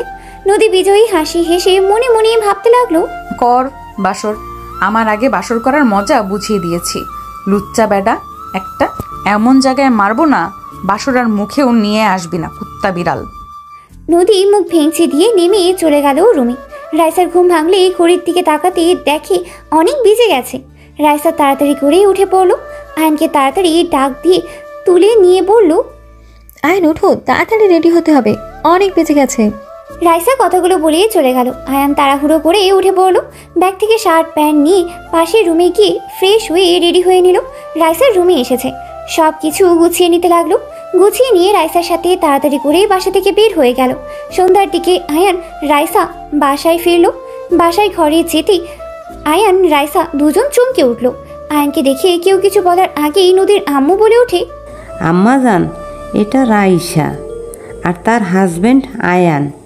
রাইসা, এইটা তোর দাদিমা, ছোট চাচ্চু চাচ্চি, আর এটা তোর ছোট চাচ্চুর ছেলে মেয়ে রাফি আতিয়া। আসসালামু আলাইকুম, কেমন আছেন আপনারা? ওয়ালাইকুম আসসালাম, আলহামদুলিল্লাহ। আয়ানকে কেউ কিছু বলার আগেই আয়ান হাতিয়ার সামনে গিয়ে ঠাস করে থাপ্পড় মেরে দিল। সবাই হতভম্ব হয়ে গেল। নদীর আব্বু রেগে বলে ওঠে, ফকিন্নির বাচ্চা, তোর এত বড় সাহস, আমার বাতিজির গায়ে হাত তুলস? রাইসা, তোর জামাইকে আজকে আমার হাত থেকে কেউ বাঁচাতে পারবে না। অনেক সহ্য করেছি, আর না। আয়ান, এটা কি করলে? এই তোমার বয়স কত? আতিয়া গালে হাত দিয়ে ঠোঁট বিছিড়ে কান্না করতে লাগলো। আয়ানকে জড়িয়ে ধরলে আয়ান সরিয়ে দেওয়ার চেষ্টা করতে লাগলো। আয়ান বলে ওঠে, খুব পাকনা হয়ে গেছো তাই না? কোথায় কি করো তুমি কি ভাবছো আমি কিছু জানি না? থাপ্পড় দিয়ে সবগুলো দাঁত ফেলে দিব। কি করছো তুমি জানো না নাকি? আমি যদি মুখ খুলি তো তোমাকে মেরে কেটে নদীতে ভাসিয়ে দিব। ছাড়ো। নদীর আব্বু রেগে আয়নের কলার ধরে টান দিয়ে ঠাস করে থাপ্পড় মারল। দাদিমা বলে ওঠে, শফিক, ছাড়ো ওকে। আম্মাজান, আপনি জানেন না এই ফকিন্নির বাচ্চা রাইসাকে ফাঁসিয়ে বিয়ে করেছে। আমাদের সম্পত্তির লোভে এই বাড়িতে এসেছে। শফিক, ছাড়তে বলেছি, ছাড়ো। কে কি সেটাই না জেনে হাত তুলবে না। তোমাদের সম্পত্তির লোভ ওর নাই, বুঝতে পারছো? ওর যা আছে তোমাদের তাও নেই। ছেড়ে ওকে। দাদিমার কথা শুনে সবাই অবাক হয়ে গেল। আয়ান নদীর আব্বুর হাত সরিয়ে দিয়ে বলল, আপনাদের সব ভাইদের মধ্যে শুধু অহংকার, শুধুমাত্র একমাত্র আমার শ্বশুর ভালো মনের মানুষ। আয়ান কথাগুলো বলে চলে গেল। রাইসা বলে ওঠে, আয়নের হয়ে আমি সবার কাছে ক্ষমা চাচ্ছি। হাজব্যান্ডের সাথে অনেক সুখে আছেন দেখছি। অবশ্যই, কেন থাকবো না। রাইসা কথাগুলো বলে চলে গেল। আয়ান ফ্রেশ হয়ে খাটে বসলে রাইসা রেগে বলে, তুমি আমার কাজিনের গায়ে হাত তোলার সাহস কি করে পেলে? নোংরামি করার একটা লিমিট আছে। আশিক ভাইয়ার গার্লফ্রেন্ড ওই মেয়েটা, অসভ্য একটা মেয়ে। ওরা তো বিয়ে করবে, তাতে তোমার কি সমস্যা? দেখো, তুমি নিজে লিমিটের ভিতরে থাকো। উনি আপনার কাজিন হয়, আগে তো বলেন নাই। কি বলবো, আমি নিজেই তো জানতাম না। জানলে কি এত কিছু করতে হইতো? সবাই জানিয়ে দিতাম। ও আচ্ছা, যাই হোক, আমরা যে প্রজেক্টটা পেলাম এতে অনেক ভালো লাগছে। আপনার অনেক দিনের স্বপ্ন পূর্ণ হয়েছে। এখন শুধু কাজ করতে হবে। ঢাকা চলে যেতে হবে যত তাড়াতাড়ি। আপনার ফ্যামিলিগত সমস্যার সমাধান করতে হবে। রাইসা আলমারি থেকে পোশাক নিয়ে ওয়াশরুমে চলে গেল। গোসল করে ছাদে চলে গেল। আয়নও ছাদে চলে গেল। বাতাসে রাইসার চোখে কিছু পড়লে রাইসা বলে ওঠে, আয়ান, একটু দেখবে কি? গলা অনেক জ্বালা করছে। আয়ান রাইসার চোখে ফু দিতে লাগলো। হঠাৎ করে ছাদে সবাই চলে আসলে সবাই হালকা করে কাশি দিলে আয়ান পিছনে ঘুরে দেখে নদী, রাফি, আতিয়া, আশিক আর কিছু কাজিনরা দাঁড়িয়ে আছে। নদী রেগে হাত মুঠো করে দাঁতে দাঁত চেপে বলে, সব কিছুতে একটা লিমিট থাকে। ছাদে এসেছে আপনাদের রোম্যান্স করতে হবে, নোংরামি করতে লজ্জা করে না? ঘর কি জন্য আছে? বিছানা বালিশ সব নিয়ে এসেছি, এখানে বাসর কর দুইজনে। নদীর কথা শুনে রাইসা রাফির দিকে তাকালো। রাইসা ঘৃণ্য শরীর গুলিয়ে আসতে লাগলো। রাফি কিছু না বলে এক সাইডে চলে গেল। আয়ান নদীর দিকে রাগী লুক নিয়ে তাকিয়ে বলে, আমার বউ, আমি যেখানে ইচ্ছে সেখানে আদর করব। তোমার সমস্যা কোথায়? সব সময় বেশি বুঝবে না। আমার কি সমস্যা হবে? সবার সামনে নোংরামি মেনে নেওয়ার মতো না। আমরা না এসেছে যদি এখানে বড়রা কেউ আসতো তখন কি হতো? দেখো তো কি আর হইতো। জাস্ট শাট আপ আয়ান, মুখ সামলিয়ে কথা বলো। ভাইয়া ভাবির চোখে ময়লা গেছে, বের করে দাও। আমি তো বের করতে নিয়েছি, তার ভিতরে তো তোমরা চলে আসলে। আয়ানের মুখ থেকে ভাইয়া ভাবি শুনে বেশ অবাক হয়ে গেল নদী, রাইসা, আশিক। রাফি বলে উঠে, তুই বের কর, আমার বউ নাকি যে আমি বের করব? মেজাজ খারাপ করবে না, তুমি ভালো করে জানো এখানে কোনো বাজে কিছু হতে পারে না। বের কর, কেউ দেখলে ঝামেলা হবে। চোখ দিয়ে পানি পড়ছে। আতিয়া ভাবির চোখের ময়লাটা বের করে দাও। উনি আমাদের ভাবি হয়, আমার বউ না, কাউকে বলো না। বড় ভাইয়া রাইসা আপুকে ভালোবাসে, ওনারা রিলেশনে আছে। আর তুমি আশিকের সাথে যা শুরু করছো, মেজাজ খারাপ করো না। কথা বলা যদি বেশি দেখি, থাপ্পড় মেরে গাল ফাটিয়ে দিব। আয়নের কথা শুনে সবাই চোখ বড় বড় করে ফেললো। নদী বলে উঠে, রাইসার সাথে তোমার বিয়ে হয় নাই? না। তুমি ওর সাথে 6 দিন এক রুমে কেন থাকলে? রাতে যেমন দেখছো সেইভাবে থাকি। আশা করি তোমার প্রশ্নের উত্তর পেয়ে গেছো। আর আমাদের নিয়ে বাজে চিন্তা ভাবনা নিয়ে আসবে না। উনি আমার বড় বোন, ভাবি, ম্যামের বাহিরে কিছু না। আয়ান কথাগুলো বলে চলে গেল। রাফি রাইসার কাছে এসেছে, চোখে ময়লা পরিষ্কার করতে লাগলো। রাইসা বলে উঠে, রাফি, তুমি কি আমাকে ভুল বুঝেছিলে নদীর মতো? তুমি কি ওটাই ভাবছিলে? আরে না, তোমার কি মনে হয় আমি তোমার রুমে সিসি ক্যামেরা রাখার কথা বললেও কেন রাখি নাই? আমি জানি আয়ান তোমার দিকে বাজেভাবে তাকাবে না। আয়ান আমার ছোট ভাই, তোমার দেওয়ার হয়। রাফির কথা শুনে নদী, আশিক, রাইসার চোখ বড় বড় হয়ে গেল। রাইসা বলে উঠে, কি বলো? আয়ান তোমার ভাই হইলে ওই বস্তিতে কি করে? আর আমাদের অফিসে এত ছোট পদে কাজ কেন করে? ওই আব্বুকে পছন্দ করে না। তোমার আব্বু যেমন তোমাদের 2 ভাই বোনকে পেরায় রাখে, শাসন রাখে, তেমন সেম আমার আব্বু। আব্বু অনেক রাগী, বদমেজাজি। আব্বু ছোটবেলা থেকে বাইরে বেশি থেকেছে। আয়ান আব্বুর ভালোবাসা তেমন পায় নাই।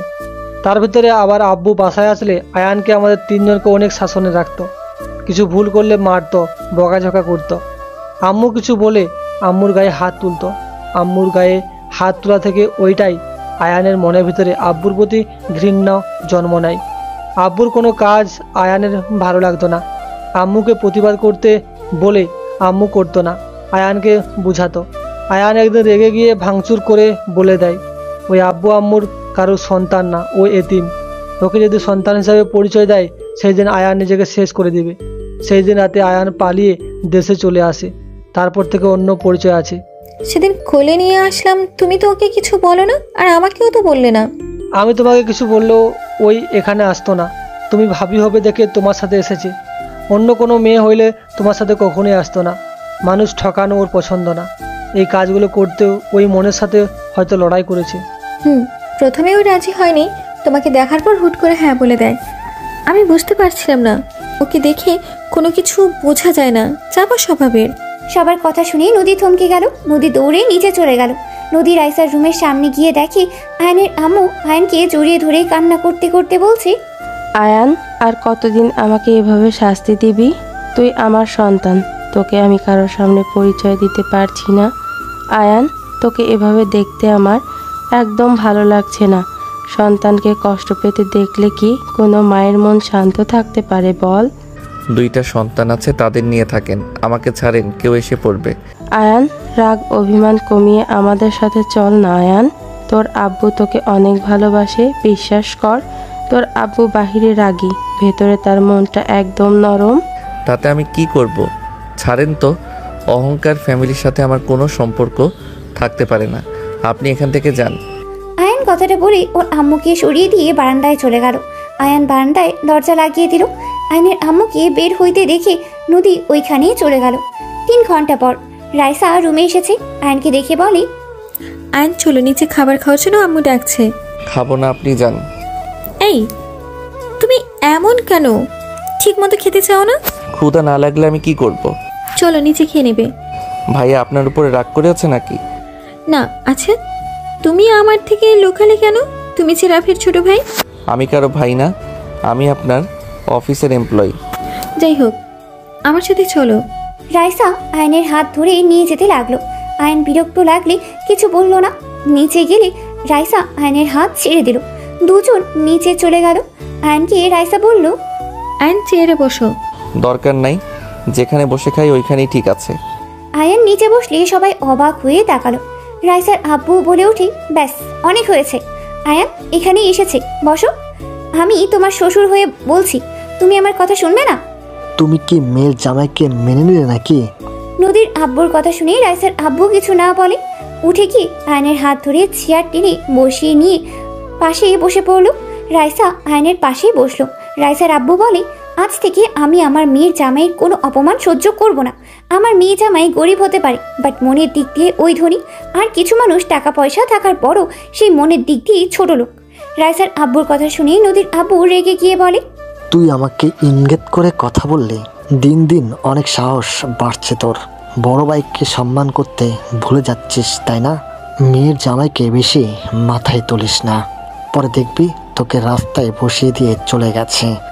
রাইসার আব্বু বলে, আমি বাঁচবো কতদিন? আমার মেয়ে ছেলে সুখে থাকলেই হবে, এক জায়গায় থাকলেই হবে। কি হলো, তাকিয়ে আছো কেন? খেতে দাও আয়ানকে।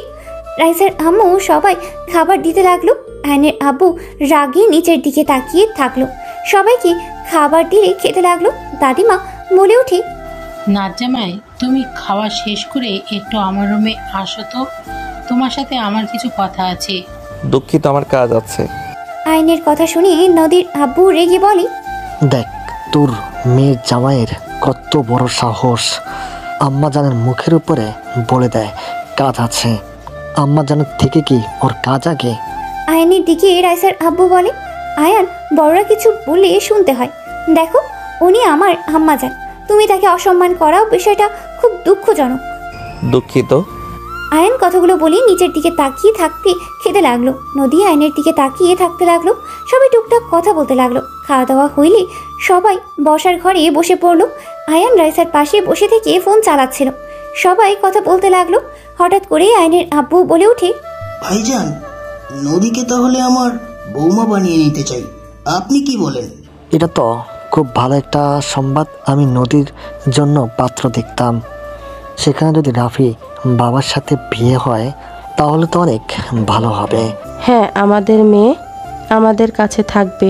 আমি এসেছি, আপনার ভাইকে বলেছিলাম, উনি বলল আপনারা রাজি না ও হতে পারেন। আরে না, রাজি কেন হবে না? আমার বাতিদির সাথে তো বিয়ে হবে, সেখানে না করার কোনো প্রশ্নই আসে না। আর এখানে বিয়ে হলে আরও অনেক ভালো হবে। আমার মেয়েকে নিয়ে কোনো চিন্তাই থাকবে না। আয়নের আব্বু আম্মু নদীর আব্বুর কথা বলতে লাগলো। আয়নের দিকে চোখ নদী তাকিয়ে আছে, রাফি রাইসার দিকে তাকিয়ে আছে। আয়ান সবার কথা শুনতে লাগলো। নদী আয়নের দিকে তাকিয়ে বলল, আব্বু আমি বিয়ে করতে পারবো না। নদীর কথা শুনে সবাই অবাক হয়ে গেল। নদীর আব্বু হাসি মুখে বলে, নদী, সব জায়গায় মজা করতে হয় না, এখানে সিরিয়াস ব্যাপারে কথা হচ্ছে। আমি কারোর সাথে মজা করছি না, আমি বিয়ে করতে পারবো না, এটাই আমার শেষ কথা। নদীর কথা শুনে নদীর আব্বু রেগে গিয়ে গালে সজোরে থাপ্পড় মেরে বলে, তোর সাহস কি করে হলো আমার মুখের উপরে না করস? আমি তোকে রাফির সাথে বিয়ে দিব, এটাই আমার লাস্ট কথা। তুই ভালো করে জানিস আমি একবার মুখ দিয়ে যা বের করি সেটাই করি। মেয়ে রাজি না থাকলে তাকে জোর করে বিয়ে দেওয়া ঠিক না আঙ্কেল। আয়নের কথা শুনে নদীর আব্বু রেগে ঘুরে আয়নের কলার ধরে বলে, তুই আমার মেয়ের মাথা নষ্ট করছিস নাকি? তুই তো আমার ফ্যামিলিকে নিজের হাতের মুঠো করে নিয়েছিস। দেখ, আমাকে রাগিয়ে দিস না, তোর জন্য মোটো কিছুই ভালো হবে না। রাইসার আব্বু নদীর আব্বুর হাত ধরে আয়নের কলার ছাড়িয়ে দিয়ে বলে, আয়ন খারাপ কিছু বলে নাই, নদী পছন্দ কি সেটা আগে জেনে তারপর বিয়ে ঠিক করো। মেয়ে রাজি না হলে সেখানে জোর করে বিয়ে দিও না। রাইসার আব্বুর কথা শুনে নদীর আব্বু বলে উঠে, বাহ, খুব সুন্দর। নিজের মেয়ে তো এম্পায়ারকে বিয়ে করে নিয়ে এসেছে, এখন আমার মেয়ের মাথা জামাইকে দিয়ে খেয়ে নিয়েছে যাতে আমার মেয়ের গরিব ফকিন্নির সাথে বিয়ে হয়। আমি খুব ভালো করে জানতাম তুই যে আমাদের সন্তান আমাদের ভালো সহ্য করতে পারস না। তুই যে ভালো মানুষের মুখোশ পরে থাকস। তুই যত চেষ্টা কর, আমি আমার মেয়েকে রাফির সাথে বিয়ে দিব। নদীর আব্বুর কথা শুনে রাইসার আব্বু বলে, নদী আমার মেয়ের মতো, বলতে আমার মেয়েই হয়। আমি ওকে রাইসা এক নজরেই দেখি, কখনোই ওদের আলাদাভাবে দেখিই নাই। আমি কেন চাইবো না আমার মেয়ে ভালো থাকুক? দেখো, মেয়ে কোথায় ভালো থাকবে সেটাই আমাদের বাবা মায়ের দেখা উচিত। মিজু ভাইজান সঠিক কথা বলছে। নদী যদি রাজি না হয় জোর করা ঠিক হবে না। বাহ, আপনি আবার সন্তানদের কথাও ভাবেন। আরে বিয়ে হয়ে গেলে তখন সব ঠিক হয়ে যাবে। ওদের কথা রাখো তো। কোনো কিছু ঠিক হবে না। আমি বিবাহিত আব্বু, আমার হাজবেন্ড আছে। বিয়ে হওয়ার পর আবার বিয়ে কিভাবে করব? নদীর কথা শুনে সবাই চোখ বড় বড় করে ফেললো। রাইসা বলে ওঠে, নদী কি বলিস? তুই তো কোনোদিন কারোর সাথে প্রেম করিস নাই, তোকে তো কখনো ছেলেদের সাথে কথা বলতেও দেখি নাই। নদীর আম্মু, তোমার মেয়েকে সামলাও। আমার রাগ বেড়ে যাচ্ছে কিন্তু। মা মেয়েকে কি যে করবো। নদী চুপ কর, কি ধরনের কথা বলস? বিয়ে করবি না বলে দিয়েছস, হয়ে গেছে। আবার মিথ্যা কথা বলতে হবে কেন? বিয়ে করেছস? আমি মিথ্যা বলছি না, আমি আসলেই বিবাহিত।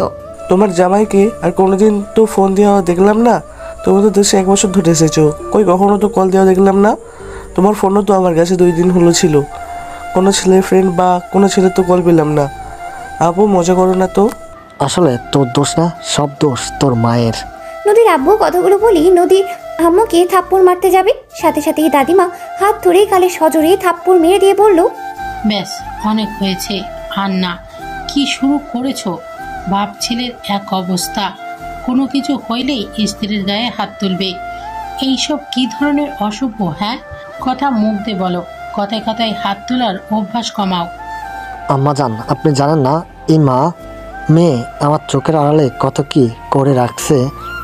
কে জানে, আর যে মেয়ে মুখের উপরে তো দূর, চোখের উপরে চোখ রেখে কথা বলতে পারতো না, সে মেয়ে আমার মুখের উপরে সোজা বলে দিচ্ছে এ বিবাহিত, বিয়ে করতে পারবে না। মেয়ে বড় হয়েছে, বিয়ে যদি করে থাকে সব দোষ তোর। তোর ব্যবহারে যা দেখতে পাচ্ছি, এখানে তোকে না জানিয়ে বিয়ে করবে, এটাই স্বাভাবিক। বড় ভাইজান শান্ত হন, এত রেগে গেলে হবে। নদী আম্মু, তুমি কি সত্যি বিয়ে করছো? জি। তোমার হাজবেন্ড কোথায়? মারা গেছে। আমার জামাই একটা কাপুরুষ, নিজের স্ত্রীকে সবার সামনে পরিচয় দেওয়ার সাহস পায় না। নদীর কথা শুনে আয়ান ভ্যাবাচাকা খেয়ে গেল। আয়ান নদীর পাশে দাঁড়িয়ে বলে, সবাই একটু চুপ করলে আমি কিছু কথা বলতে চাই। তুই আবার কি বলবি? অনেক কথা বলা আছে, আমি এখন যা বলবো কেউ রিয়্যাক্ট করতে পারবেন না, সব কথা শুনবেন। যখন বলবো আপনারা এখন রিয়্যাক্ট করতে পারেন, তাছাড়া যদি করেন এখানে যা আসে সব কিছু ভাঙচুর হবে। তুই হুমকি দেস নাকি? আয়ানের কলার ধরলে আয়ান হাত সরিয়ে দিয়ে বলল, কুল। প্রথমে তো মেজো চাচ্ছ আপনাকে, এখন যা বলবো আপনি অনেক কষ্ট পাবেন। আমাকে আপনি ক্ষমা করে দিয়েন। আমি আপনার কথা বলা শুরু করছি। রাইসা ম্যামের সাথে আমার কোনো সম্পর্ক নাই, ওনার সাথে আমার কোনো বিয়ে হয় নাই। আয়ানের কথা শুনে সবার চোখ বড় বড় করে ফেললো। রাইসার আব্বু বলে ওঠে, কি বলছো এসব আয়ান? তুমি বিয়ে না করলে তাহলে এসব মিথ্যা নাটক করার মানে কি? তুমি আমার মেয়ের সাথে এক রুমে থেকেছো, সবাই জানে তুমি আমার মেয়ের জামাই, এখন এসব কি বলছো? মজা করো না আয়ান। আঙ্কেল প্লিজ দয়া করে ভেঙে পড়বেন না, আমি আপনাকে সব কিছু খুলে বলছি। আপনারা ওনাকে অন্য জায়গায় বিয়ে দিতে চাইছেন, উনি অন্য কাউকে ভালোবাসে। তার ফ্যামিলিকে জানাতে পারে নাই দেখে এখানে আসতে পারে নাই। পরে ওনারা উপায় না পেয়ে আমাকে হায়ার করে। আমি আপনাদের ঠকাতে চাই নাই, বাট পরে দেখলাম উনি যাকে ভালোবাসে আমি তাকে খুব ভালো করে চিনি। আমারও পরীক্ষা করার ছিল আসলে আপনার মেয়ে ওই বাড়ির বউ হওয়ার যোগ্য নাকি। কি ফাজিল, তুমি আমাকে পরীক্ষা করছো? সরি, কিছু করার নাই। আপনি যার সাথে সংসার করবেন সেই আমার প্রিয়। তার স্ত্রী খারাপ নাকি ভালো সেইটা তো আমার জানার দরকার ছিল। আপনি অনেক ভালো, আপনি একদম অনেস্ট, যাকে ভালোবাসেন তাকে শুধু ভালোবাসেন, এইটা অনেক ভালো লেগেছে। কাকে ভালোবাসে রাইসা? আর সেই ছেলেটা বা কে? ওইটা পরে বলি আন্টি। আর আরেকটা কথা বলার আছে, যেটা শুনলে বড় চাচ্চুর মাথা নষ্ট হয়ে যাবে, এমন কি খুন করতে চাইতে পারে। মানে কি? যা বলবি তাড়াতাড়ি বল। আলহামদুলিল্লাহ, ভাগ্য ভালো আমার ভাতিজিকে বিয়ে করস নাই। আপনার ভাতিজিকে বিয়ে না করলেও আমি তো আপনার মেয়েকে বিয়ে ঠিক করেছি। আয়নের কথা শুনেই সবাই থমকে গেল, চোখ বড় বড় করেই তাকালো। নদীর আব্বু রেগে এই কথা চেপে ধরে বলে, খবরদার আমার মেয়েকে নিয়ে বাজে কথা মুখে নিয়ে আসিস না। কুল চাচ্চু, এত রেগে যাওয়া ভালো না। এটাই সত্যি, আমি আপনার মেয়ের হাজবেন্ড, আর আমাদের বিয়েটা আমাদের ইচ্ছাকৃতভাবে হয় নাই। তুই খবরদার আমাকে কিছুই বলবি না। তোর মেয়ের জামাই এখন আর নাই, আর মেয়ের জামাই আমি বুঝে নেব। চাচ্চু আমাকে মেয়ের জামাই হিসেবে মেনে নিলেন তাহলে? অসম্ভব। কথাগুলো বলে আয়নের মুখে আরেকটা ঘুষি মারতে যাবে, সাথে সাথে আয়নের আব্বু হাত ধরে ফেলে। নদীর আব্বুকে সরিয়ে দিয়ে আয়নের গালে থাপ্পড় মেরে বলল, তুই তো এত জ্ঞানী, এত মহান, ভালো মানুষ, এত মানুষকে বুঝোস, তুই এখন বল তুই কি কাজটাই ঠিক করছস? তুই কাউকে কিছু না জানিয়ে বিয়ে কিভাবে করলি? আমার কথার উত্তর দে। আমি ভালোবেসে বিয়ে করি নাই যে আমি কাউকে বলবো বিয়েটা দুর্ঘটনাভাবে হয়েছে। আমাকে পুরো কথা বলার সুযোগ তো দিবেন। ওকে বলতে দেন দয়া করে।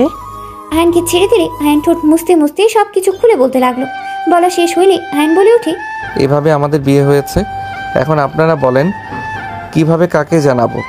আর আমরা দুইজন এক রাত হোটেলে থেকেছি, তারপর একে অপর আলাদা রাস্তা। এতদিন আমাদের মাঝে কোনো যোগাযোগ ছিল না। এখানে আসার পর আমি রিয়ালাইজ করি আমার বউকে আমার ভালোবাসা উচিত, তাকে আমার ঘরে তুলে নেওয়া উচিত। বিয়ে যেভাবে হোক না কেন, সেই তো আমার স্ত্রী। এই জন্য তো মাঝে মাঝে নদী আপুকে তোমার সাথে দেখতাম। আমি ভেবেছিলাম দুলাভাই, তাই হয়তো গল্প করতে যাই। তার মানে গতকাল আমার সাথে শুয়ে থাকার কারণ দেখতে এসেছিলে? আমরা আসলে কি করছি, আয়ন আমাকে টাচ করে কিনা এইসব দেখার জন্য শুয়েছিলে?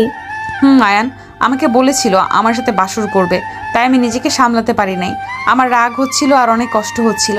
নিজের স্বামীকে অন্য মেয়ের সাথে কোন নারী বা দেখতে পারবে, তাই আমাকে এইসব বলছিল জন্য আমি তোদের এক হতে দিব না দেখে গেছিলাম। রাইসা ফিক করে হেসে দিয়ে বলে, পাঁচিল ছেলে, আমার বোনে কিভাবে জেলাসি করাইছো কেন?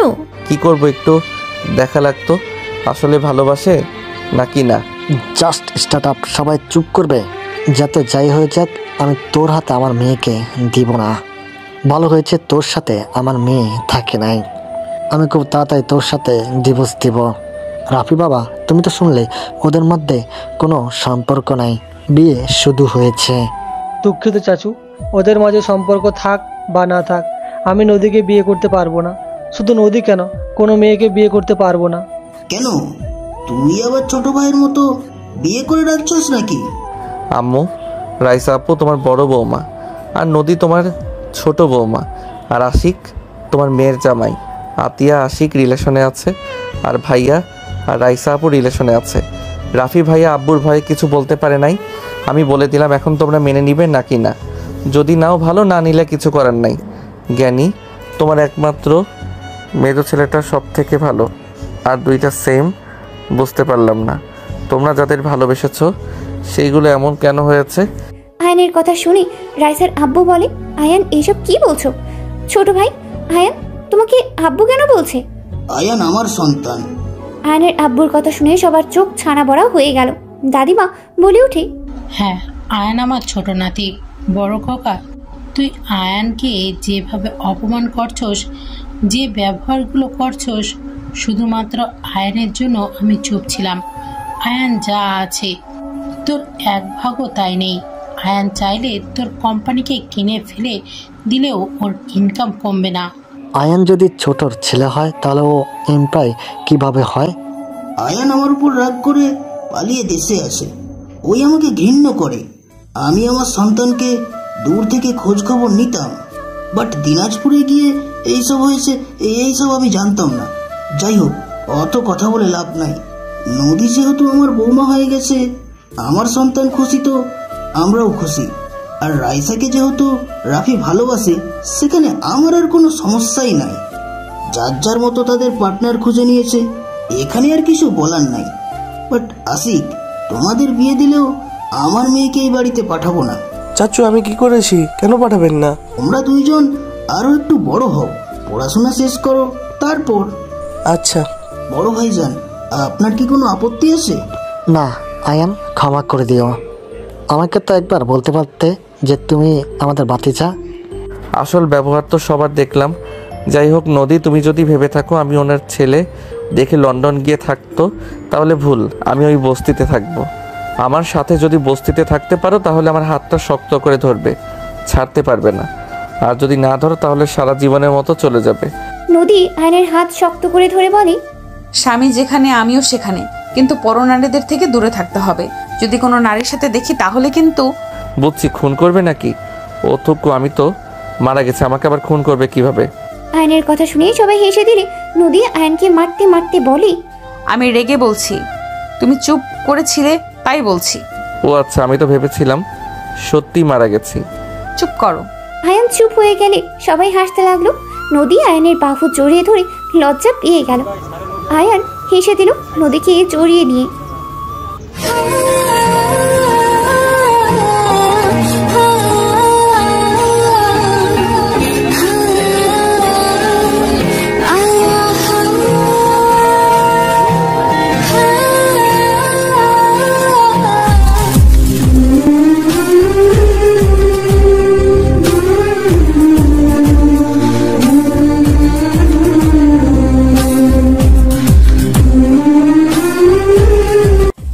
তো গল্পটি এখানেই শেষ করা হলো। সম্পূর্ণ গল্পটি